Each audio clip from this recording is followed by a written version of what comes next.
Welcome to Myanmar Musings, a podcast of the Myanmar Research Centre at the Australian National University, Canberra. I'm Luke Corbin. It's April 18, 2023, and today we are speaking with Hunter Marston, PhD candidate at the Coral Bell School of Asia-Pacific Affairs at the Australian National University and Adjunct Research Fellow at the Trobe Asia. One of Hunter's research interests is the foreign policy of Myanmar and how small countries in Southeast Asia manage their relations with larger global powers like the United States and China. Hunter has done fieldwork in the country and has published widely on the international relations of Asia as well as Myanmar politics. Hello, Hunter. Hi, Luke. How are you today? I'm very well, thank you. It's a beautiful day here in Chiang Mai and the smoggy air is slowly clearing up as the rains come over the hills. So I want to first give a sort of open question to set the context of your interests. How can international relations better help us understand the Myanmar state, but also its peoples and their problems and opportunities? Yeah, that's a great opening question. Perhaps one way to explain this relevance of international relations and Myanmar to listeners is actually to sort of walk you through my own disciplinary evolution. You mentioned you're sitting in Chiang Mai. My early introduction to Myanmar and Myanmar studies came through my time in Mesot and then eventually working in Chiang Mai more than a decade ago. And at the time, I was very interested in civil society operations in Myanmar prior to the 2010 national multi-party election. So my own background in Myanmar comes very much from sort of looking at Myanmar on its own ground and learning Burmese language and history and reading about the history of the state, the military, various conflicts in the country, also its own unique landscape in World War II and various conflicts that really were international by nature. But it was only more recently after sort of leaving Thailand and finding myself back in the United States and looking at Southeast Asia from afar that I started to get interested in international relations as a discipline and as a different way of understanding and analyzing Myanmar specifically. So when I started my PhD at the ANU, I had sort of years of experience studying both Burmese language and Myanmar politics specifically, but also an emerging interest in sort of widening my aperture of study and comparing Myanmar's foreign policy as it became my interest to those of other nearby regional states such as Vietnam and the Philippines and Singapore. Because much of Southeast Asia has some historical legacy in common with the history of colonial occupation by imperial powers, from Japan to the Dutch, French, and British to the Americans. And many of their histories intertwine in this regard, and many countries across Southeast Asia continue to look back to the colonial legacy and various struggles through the Cold War to define how their foreign policies continue to shape both national identity and their strategies for engaging with the outside world and major powers. I think that makes sense. Something that I'm conscious of is that when we think of the Myanmar state, there's a famous book about the state in Myanmar by Robert Taylor. So conceptualizing it, right, it's not an easy thing to do. It's a very political, tricky thing. Myanmar has been racked by civil war ever since independence, when it became a modern nation state, so called, and it's had multiple military coups, multiple exiled governments, not to mention enduring and more recent subnational administrative bodies that control territory through force, separate to what some say is the Myanmar State Army, though you won't see that on Google Maps, of course. Legitimacy in the international system is a bit different. So when we conceptualize these international relations, how do you understand these different domestic political actors and their striving for power and legitimacy within Myanmar, but also the international system? When we talk about Myanmar foreign policy, is it Myanmar foreign policies, since it is always being contested? Yeah, it's an excellent question, Luke. It actually brings back to mind something Mary Callahan, who most listeners will probably know of, told me in a master's course I took with her at the University of Washington, where I did my master's in Southeast Asia studies. I asked some elementary question about political legitimacy, and I remember her saying something to the effect that legitimacy is more of an outcome than sort of independent variable on its own. And that has stuck with me. And I think what she meant by that, not to put words in her mouth, how I understand that is to say you don't sort of come to power with legitimacy. You receive legitimacy from various mechanisms, and this is something I touch on in a paper I wrote a couple of years ago with scholar Andrea Passeri, who you featured on this podcast, or you featured the two of us presenting our paper previously, but we share a few different avenues to political legitimacy, including performance legitimacy, which is essentially to demonstrate effective governance and economic dividends to a people, thereby, either getting voted back into power or accruing a modicum of political backing and support, and thereby popular legitimacy in the eyes of the electorate. Of course, in Myanmar today, in Naypyidaw at least, the state administration council that rules over some of the country to various degrees enjoys very little political legitimacy in the eyes of the people of Myanmar, as various different bodies have been vying for the claim to political legitimacy and the right to speak for the people of Myanmar. Myanmar has always been a fractured polity in many ways. The problems that date back to independence continue to plague the country today. I don't have to explain to you the various overlapping and intersecting ethnic and religious conflicts across the country, as well as the current conflict between various People's Defense Forces across the country and the Bama majority military or armed forces. But, I tend to be specific when I look at, say, the junta's foreign policy. I'm not talking about Myanmar foreign policy or trying to conflate the military with the state, although in Myanmar's history, as Robert Taylor's book, my bookshelf behind me, points out, the two have largely shared an intersecting and overlapping history.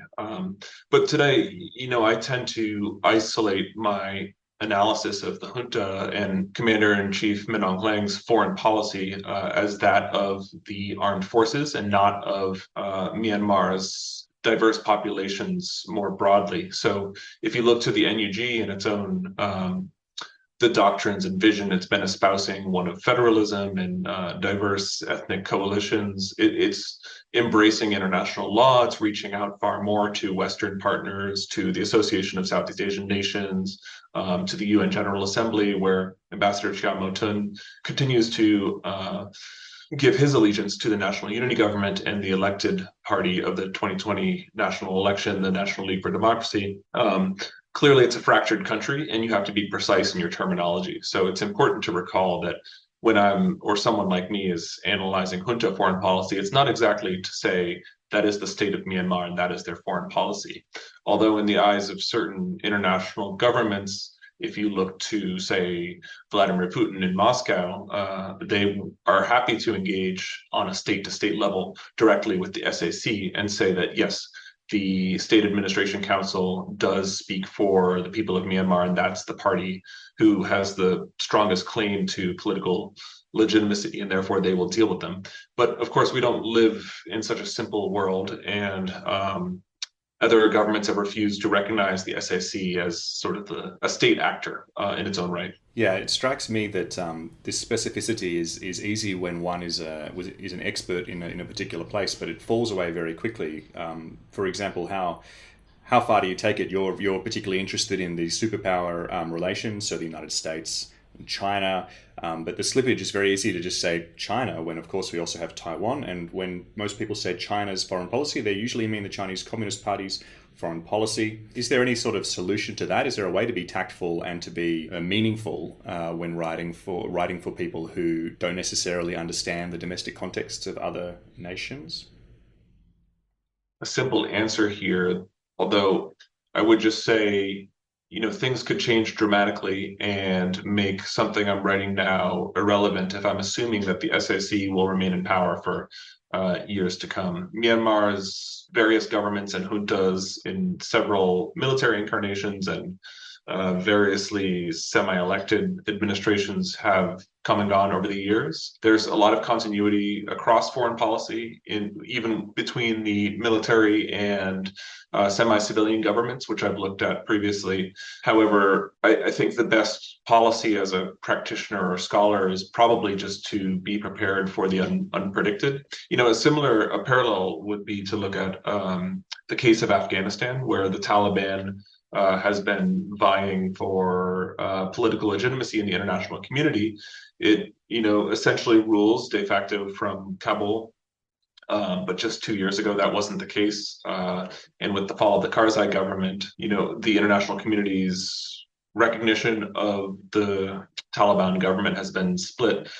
That is to say that, while the world might have given aid and recognition to the Karzai government previously, in the eyes of many Afghans, the Karzai government was illegitimate, and that is to say that both of these structures, or the structure of civilian government, elected government, however that comes to power, might ultimately be temporary, and that might result in a government that we're not happy to see in power. But at the same time, you can analyze their foreign policy without bestowing legitimacy to their claims. You can recognize that they still have a foreign policy. They're able to wield power and exercise decision making within certain government bureaucracies and structures, even if some of that is mimicking governance for the sake of claiming legitimacy, which they lack. Yeah, okay. Do you think it's fair to say that foreign policy is a privilege of elites? Like if we think about Myanmar, obviously the primary exile government, NUG, claims to be popularly elected, represent MPs that were popularly elected, has foreign policy, very clear. The Myanmar army has a foreign policy, but there's some of the smaller armed groups that now control little bits of territory around Myanmar. They don't have foreign policies. It's not on their agenda, or if they do have them, they don't publish them. They don't talk about them. At what point does an authority get to the point where they feel like they need, or they want, or it's important to have foreign policy, quote unquote? Yeah, it's an interesting sort of multifaceted question that you propose. You suggest that I think rightly, yes, foreign policy probably is the domain of the elite. In Myanmar, that has varied. So throughout the 2010s, with a certain level of civilian participation in government, there were a great deal more civil society organizations operating in the country, at least above ground. And even then, I don't think foreign policy was a priority issue for most Myanmar voters. There was a lot of excitement when, for instance, President Obama visited in 2012. People got excited. People lined the streets for events like that. And so there is an interest in world affairs. It doesn't extend in the same way to an active participation in foreign policy. But that said, there are other groups besides the military junta who have foreign policies of their own. We could talk about the NLD's election manifesto, which promised an independent, active foreign policy, one of non-alignment, actually very much in line with past military government proclamations dating back to the Cold War. But that's perhaps another story. And then once again, to sort of shift the focus of our analysis, if you look at groups like the KNU, the Karen National Union, or say the United Wa State Army in the north of the country, one could make an argument that these groups do have foreign policies.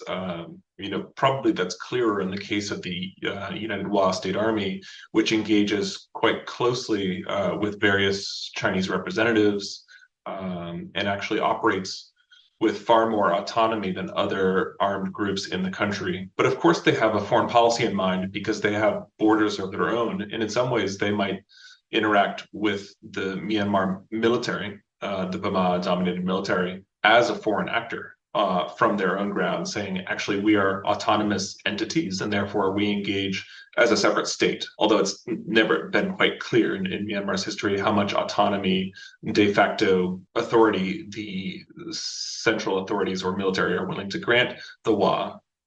But it's had a special privilege in some respects and operated autonomously. providing its own people within its borders with certain goods to behave like a government. And the NUG is doing that across the country as well, setting up schools, hospitals, collecting tax revenue.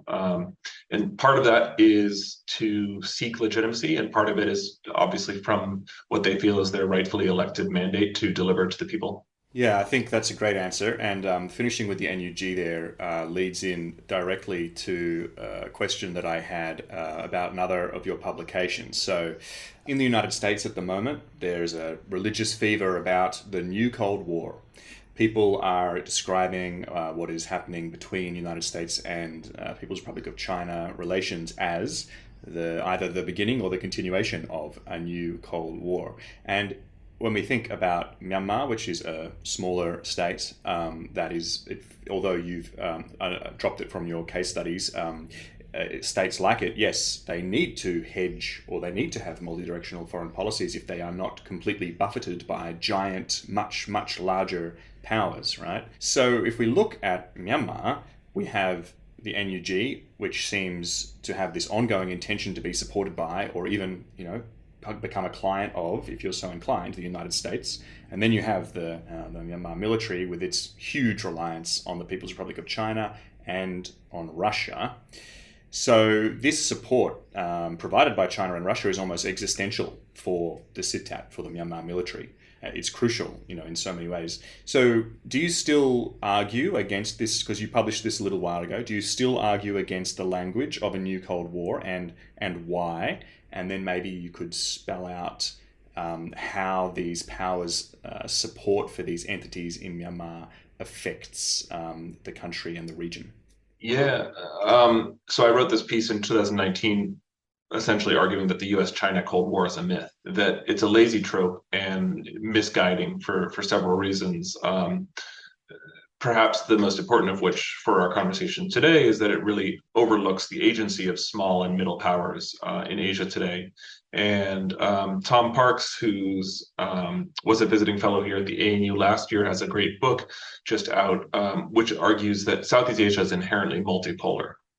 And in my conversations with Southeast Asians in various countries I'm working on for my dissertation, I think that really becomes clear, because anyone who's trying to apply a simple bipolar lens of US-China great power competition to Southeast Asia quickly finds out that China's the most powerful economically, China's the rising power militarily. There are a wide range of new security partners and other economic investors in the region, and major trade going on that doesn't involve the United States or China, such as Japan, Korea, and that extends to the security realm as well, where both Japan and Korea, middle powers, are stepping up and providing Coast Guard assistance to the likes of Vietnam. So I think, to look at it simply in terms of a new Cold War, where small powers will try to play the US and China off of one another for as long as possible for obvious reasons, both to enhance their own autonomy, guarantee their survival, and accrue economic gains from both powers, but primarily from the rising power,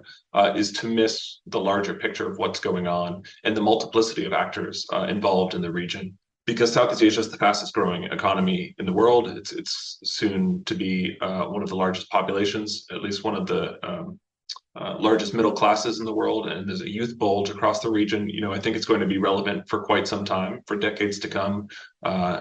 That naturally exacerbates the sort of incentive for competition, for influence at least, and therefore, in the case of the United States and China, for primacy militarily, because the United States has a network of alliances it's maintained since the end of World War II in that region, and China is seeking to displace the United States, or at least to lessen U.S. foothold militarily in its near abroad. So competition is rife, but I wouldn't say it amounts to a Cold War, and certainly not when those two countries are so closely economically linked, despite rhetoric of decoupling. There's still hundreds of $billions in bilateral trade between the two, exchange in people and technologies to a level that just did not exist during the Cold War, when the United States and Soviet Union were far more bifurcated. In Europe, that might be a different question, though. The fact that Russia has chosen to use force in Ukraine and undermine the sovereignty of an independent state does harken back to a level of interference, direct interference in smaller countries' affairs that we haven't seen since the Cold War. And that was one of the strongest counter arguments I sought to make in the case of Southeast Asia. I said countries simply are invading other countries. They're not going to topple governments in neighboring countries to advance their own side in this new Cold War competition of powers. And therefore, the region wasn't at the same level of risk that it was at during the Cold War, which was largely hot in Southeast Asia. But Russia's invasion of Ukraine really makes you rethink those assumptions, and I'm not sure I have an argument formulated to apply to that part of the world. So on that, how do you sort of explain the, for lack of a better word, maybe the impotence of the regional powers in Southeast Asia to affect what's going on in Myanmar? So going back, we've got the huge, overwhelming, incredibly important support from Russia and China for the Myanmar army, and then we have almost as important support by the US and certain allies in the EU as well for NUG and bodies like that. But when it comes to ASEAN and individual sovereign nation states in Southeast Asia, they don't seem to be having much of an impact in terms of solving the domestic political crisis, which of course would benefit them. So when you look at it like that, then it seems like the superpowers are all important, and the rift between the United States and US and China is the central sort of axis for explaining what's going on there. How do you respond to that? Yeah, well, I don't disagree at all with your diagnosis of the region. And ASEAN's inaction, as well as the resultant importance of great powers. I would note that China and Russia, at least China, didn't immediately grant its approval to the coup makers, and was very slow actually to come around to Min Aung Hlaing and the generals. I think, for reasons of realpolitik, Beijing wanted to sort of hedge its bets and maintain links to the National Unity Government, or at least the NLD, in case it came to power, and didn't want to alienate the people of Myanmar, which it's now done. Actually, I think it's thrown its weight more fully behind the junta, and had for some time backed, or at least sought to prevent the military from dissolving the National League for Democracy, because it felt that Aung San Suu Kyi was an important dialogue partner in any future peaceful settlement.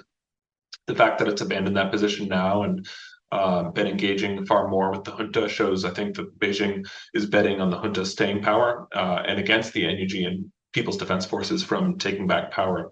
Although at the same time, for its own strategic interests, China has engaged very closely through its regional and municipal administrators, especially in Yunnan, and its new special envoy, with the various ethnic armed groups in the country's north, the Northern Alliance. And it's done so primarily to protect its economic interests, especially its pipelines across the country that go down to Rakhine State, from Xiaopu Special Economic Zone and up to Yunnan Province in China, delivering oil and natural gas, as well as a number of other infrastructure projects. It's sought to enlist the support of both the junta and also various PDFs to the extent possible in saying they won't disrupt Chinese economic behavior. And the NUG, or PDFs, let's be clear, also have a stake in not upsetting China, because if they were to retake power in Myanmar, they need to have decent relations with Beijing going forward, being the largest country on their border, largest economy, and a huge benefactor to China's economy, taken with a number of downsides and negative externalities, especially environmental, which also have major sovereignty repercussions within Myanmar. But that aside, moving back to the ASEAN question, I think really ASEAN's inaction comes down to a couple different splits within the organization. One is the maritime and mainland countries, which really have evolved in different directions. So when I say mainland, I'm thinking of CMLV, Cambodia, Myanmar, Laos, and Vietnam, which were admitted to ASEAN later, generally more authoritarian in nature. That includes Thailand, actually, one of the original members of ASEAN, which is very reluctant to take a stand on Myanmar because its own government, at least that came to power in 2014, came to power through a coup, and so doesn't want to undermine its own political legitimacy in Bangkok. Thai elections might change that conversation actually in the next incoming weeks. But The maritime countries of ASEAN have been far more outspoken against Myanmar junta's atrocities and willing to criticize ASEAN inaction. So that includes Indonesia, even Singapore, which has taken a stand to denounce Myanmar's junta, as well as the Philippines, of course, and Malaysia, have all been very vocal in pushing for stronger action from ASEAN. So that's a maritime and mainland divide, as well as one between democracies in the maritime states and more authoritarian one-party states on the mainland, as well as the willingness of foreign powers to say ASEAN should have the lead role here in any diplomatic solution that does materialize, and therefore countries like the United States, which are far away and actually lack influence in many ways to affect a diplomatic solution, are happy to throw their weight behind ASEAN rather than come up with a solution on their own, which would have major ramifications for its own Washington's great power competition with China, given that Myanmar is on China's border, and any solution would be seen as backing, potentially be seen as backing one side versus the other, and therefore could set off greater proxy war. All right, yeah, bringing it back, keeping that frame, but maybe bringing it back to Myanmar, the Myanmar army and its administration and its agency. You've also written about history, about what you've called a sort of non-aligned or neutral foreign policy that was there for many decades by the Myanmar military's state administration and before then as well.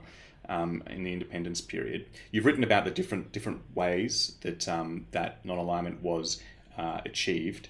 I wonder if you could reflect on that and maybe on what's happening right now from the perspective of the Myanmar army as an administration, as an actor in international relations, because of course I've mentioned many times now already the support from China and Russia and called it existential, but obviously the army's not a puppet. It has its independence and it's been playing the game of working with China and in its own interests for decades.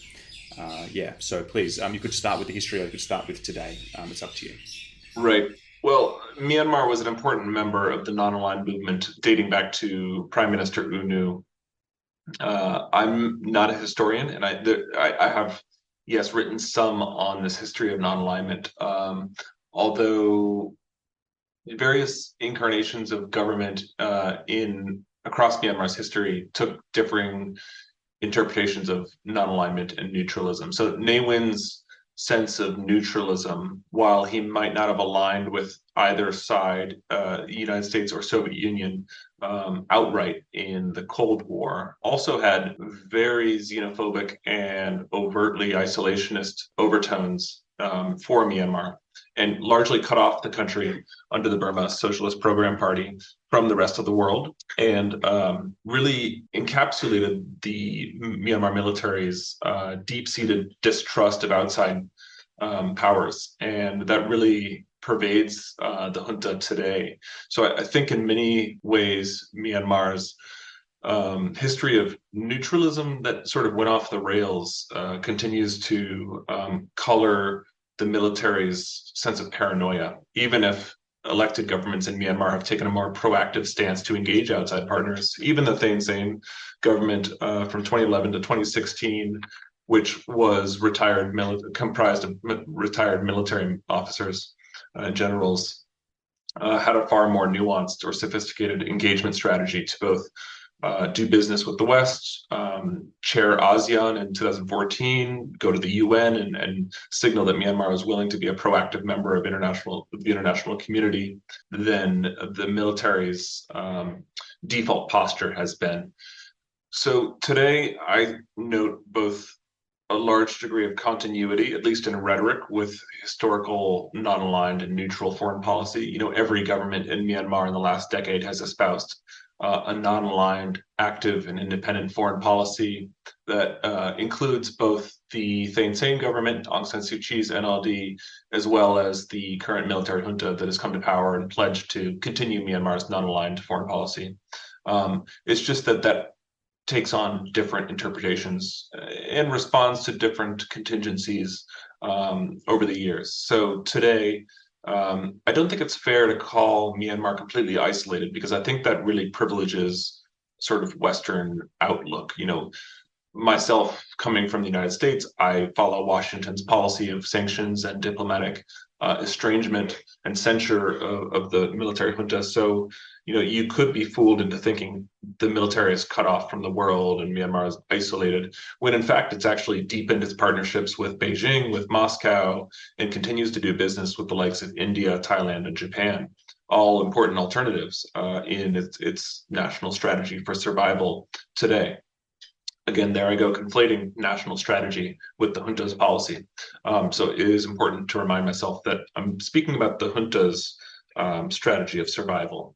But I note it's a strategy of survival because really it's a response to the international environment and the degree of condemnation and lack of investor confidence in the country as a result of the coup. So the myriad conflicts, the autarkic economic policies put in place by the current junta, various monetary policies that have ruined the banks and led people to stop using them domestically, as well as really put a halt on the interest of any international corporations to do business in Myanmar, both for fear of sanctions, but also just recognizing the junta's really random and capricious tendency to clamp down on businesses for purposes that suit its own needs and desires. All of this has contributed to really deplorable economic conditions in the country, a complete collapse of the banking sector. And as a result, the junta has found itself more reliant on Chinese investment, particularly in extractive industries, once again, which it sought to extricate itself from in the 2010s by means of transitioning to a semi-civilian government who was sort of a kinder face to the international community. It now finds itself back in bed with the Chinese. And at the same time, Min Aung Hlaing has, I think, taken hedging to in a different direction by hedging against over-reliance on China by deepening its security partnership, Naypyidaw security partnership with Moscow, which remains to be seen if it will bear fruit or not. The two sides have talked about enhancing cooperation in nuclear energy and other security cooperation, obviously. But Russia's war in Ukraine has distracted, or at least prevented, Russia from sending arms to the Myanmar military, which for the last 2 decades has essentially split its procurement between China and Russia, along with a few other small parties, including Israel and Ukraine. So what I'm trying to say is I think this is a bad bet on the part of Min Aung Hlaing. I'm not going to sort of, there's not much to say about Min Aung Hlaing having any smart strategic tendencies, but all that is to say that the junta's current policy seems to be to rely more on authoritarian partners, as well as those willing to do business across the border, including India and Thailand. And this seems extremely well recognized by average people in Myanmar. The things I read now by people living in Yangon, they always point out that the Sit-Dad is driving around in new Chinese-made Jeeps. They know that they're Chinese-made. They're different than what they were before. So this is coming out more and more in reporting and in observation, and people are, noting where this hardware comes from, which I think only maybe engenders that popular sentiment of caution, or not isolationism, but a real skepticism about foreign maybe support for the junta or interference in Myanmar affairs, something like that. Just more of a comment. Do you got anything to say about that? Do you think that'll have ramifications in the future, or? I absolutely think it will. In the early days of the coup, I recall Taiwanese factories in Yangon raising Taiwanese flags over their factories to say we're not Chinese, even though we might have Chinese language signs here and there. Because there was so much popular resentment of China's perceived support of the coup. There was a lot of speculation that China and Russia had backed the coup prior to its occurrence. And therefore, this historical animosity towards China was really rampant in the early days and continues to be since the coup. And a lot of that popular outrage was directed against Chinese factories and sort of visible signs of Chinese influence in the country, with protesters holding signs, as you've probably seen, saying, China, get out of the country, and you're not trusted here anymore. So I think in the early months after the coup, China was reluctant to give too much backing to the generals, both for fear of blowback, but also out of a practical calculation that they might not last in power, given the contestation across the country and the extent of upheaval and resistance to the coup, which continues. At this point, though, I think China has acted with greater recognition that, at least in Beijing's calculations, the SAC will stay in power. So they're happy to do business with them in the meantime, even if it's a short-term alliance of pragmatism. But I think at the same time, they really underestimate the decades-long, perhaps generations of Myanmar people now will look to China as the facilitator of this coup, or at least the tacit backer of the Myanmar junta, and therefore an enemy of Myanmar's people. Okay, that's a little bit of a somber note to end on, but we do need to wrap it up because we're running out of time. I note that you're involved in organising the upcoming 2023 ANU Myanmar update. This is a long, ongoing series of conferences held at the Australian National University. Will you be speaking there, and could you give us an overview of the event and why everybody should tune in online or attend in person in Canberra, of course, if you happen to be there? Thanks, Luke, for the opportunity to speak about the Myanmar update, which we're planning to occur in mid-July. I won't be speaking at the update this year. I presented a paper last time. This year, I'm organizing an early career researcher workshop. We're taking proposals or expressions of interest until May 19th. So if you're an early career researcher, and by that, we really have a wide, inclusive lens, especially targeting Myanmar researchers and Myanmar citizens in Australia who could travel to Canberra for this. We're, like I said, accepting expressions of interest. You could email me, hunter.marston@anu.edu.au with an expression of interest. I really look forward to taking part in a number of panels in both the workshop and the conference the following days. But the workshop is a great opportunity to engage with peers, especially after years of COVID and we haven't met in person. So 2 years ago, this was held online. Now we're going to meet in person for the update and the ECR workshop to talk about journal publishing, submission strategies, as well as fieldwork and conducting research in challenging circumstances.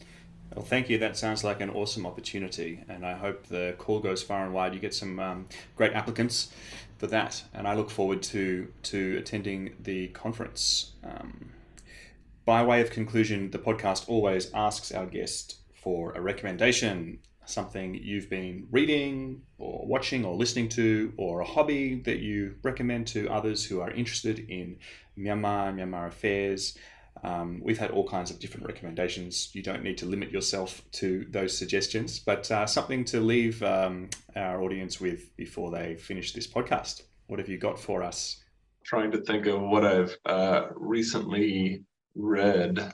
Actually, yeah, I've got one. So also by way of a shout out to an old friend, Stephen Campbell. Stephen has a new fantastic article in Sojourn, which is published by the Institute for Southeast Asia Studies, ICS Yusof Ishak Institute in Singapore. Yeah, Stephen's article in Sojourn is called Interrogating Myanmar's Transition from a Post-Coup Vantage Point. And I enjoyed reading this paper this week. It's relatively recent. I believe it just came out this month.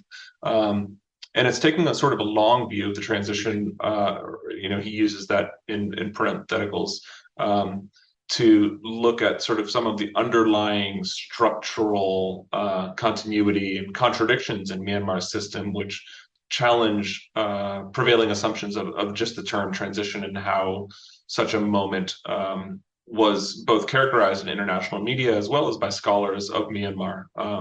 And I think it's a timely moment in time to actually look back at this period because there was a great deal of breathless ink spilled on the subject of Myanmar's transition in the early years, including when I was in the country in 2012, and people were very optimistic about the future for good reason. I would point out, this is not simply limited to international observers of the country, but Myanmar was palpably a more optimistic place in 2012 than it was when I first went in 2010 prior to elections.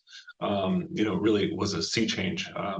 But it's been some time since then. We've had another U-turn in Myanmar politics since the coup, and Stephen does a great job of stitching together some of the elements of Myanmar's society today with its past and the history of Myanmar's both political and societal changes that have taken place in the last 15 years.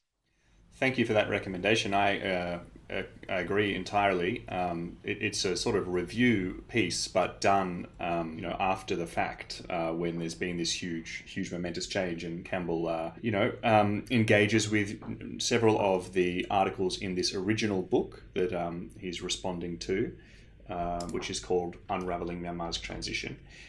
I think that's terrific. Yeah. Mm-hmm.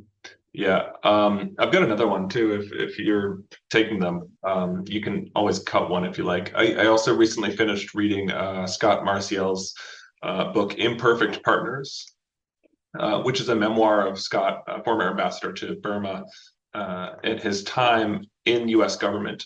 Scott was also ambassador to Indonesia and a senior State Department official for many years, working on Southeast Asia in the highest levels of U.S. government.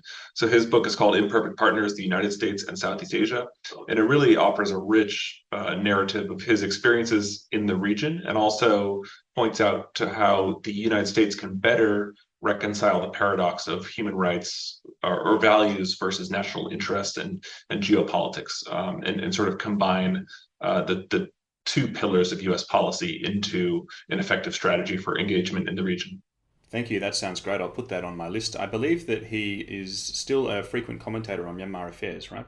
Oh, yes. And the book has 2 chapters on Myanmar, which are very rich in details of his time working with the NLD and alongside various Myanmar counterparts. Great. Okay. Thank you for those 2 recommendations, Hunter. And thank you for coming on the podcast. We really appreciate it. And I look forward to seeing you again soon. Thanks for the opportunity, Luke. And thank you, listeners, for sticking around.